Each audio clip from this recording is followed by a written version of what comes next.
Аз съм безделник по цял ден, нищо не правя за министър на вътрешните работи, вече ви казах, с главния прокурор си пия кафето с президента, обядал с министър-председателя, вечерям.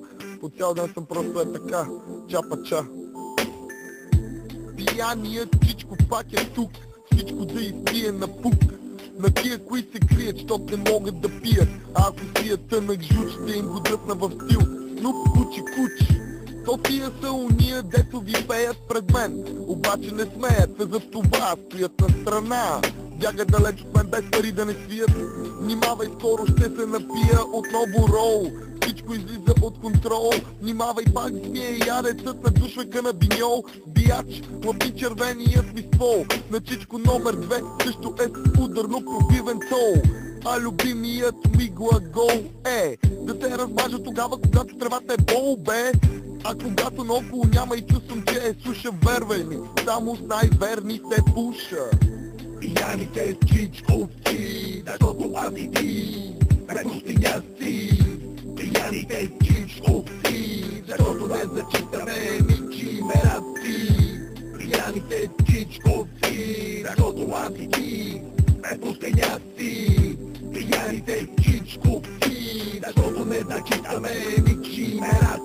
Следва чичко номер 3, който за пореден път е изпил всичките си пари, но знам добре, че не е свършил поза, правим фаст пауза с афганска роза. Само за спесията искам да кажа, че сайгонската роза е когато главичката на хуя ти цъфне като роза от венерически болести в копален съм мръснал. Супер джуинтара, две цигари не много дебели.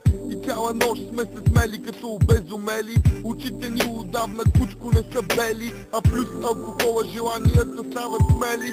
Дай ми здрав ритъм, турба с трева и около мен да се върти най-красивата жена.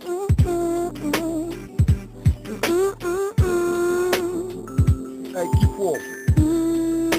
Това е кратка случка и винаги за мен си останеш просто кучка. В това състояние за мен всичко е реално и от тебе ще поискам да те чукам, now, но преди това кажи ми своето име, на чичко номер 4 да не би да си роднина, защото ако не участва той, познай, неговият ред ще стане мой. Пияните чичковци, защото аз и ти сме пустиняци. Пияните чичковци, защото не зачитаме ничи мераци. Пияните чичковци, защото аз и ти сме пустиняци. Пияните чичковци, защото не зачитаме ничи